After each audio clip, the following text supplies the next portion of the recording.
तो आप billionaire citizen जिसके बारे में आप अक्सर बात करते हो, उसमें लोगों का एक कंफ्यूजन है कि होम लोन लेके इन्वेस्ट करना है कि खुद के पैसों से इन्वेस्ट होम करना लोन है। लेके इन्वेस्ट नहीं करना है भाई, ये किसने कहा है? होम लोन तो होम लोन के लिए होता है। उसका मतलब ये कि आपका कोई पुराना अगर आउटस्टैंडिंग लोन है, मान लो 4-5 साल से आपका लोन चल रहा है और मान लो 1 करोड़ रुपए बचे हैं जो 15 साल में आपको पे करना है, और अब आपका कोई सरप्लस जनरेट हुआ है। जैसे सरप्लस कैसे जनरेट हो सकता है? जैसे बोनस या जैसे बोनस या over a period of time आपने एक्यूमुलेट किया या आपको कुछ फंड्स आए, कुछ चीजें बेची, तो डोंट रश टू प्रीपे।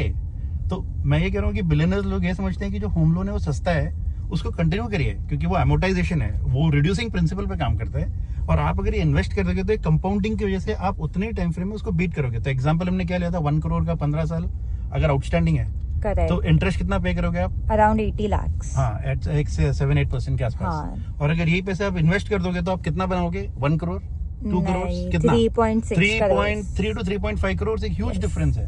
तो इसका मतलब ये है कि the compounding will always beat amortisation, और ये बात बिलियनर्स लोग अच्छे से समझते हैं, और यही बात सैलरीड लोगों को समझना भी बहुत जरूरी है। तो समझ में आया? Yes, that simplifies it. Thank you so much.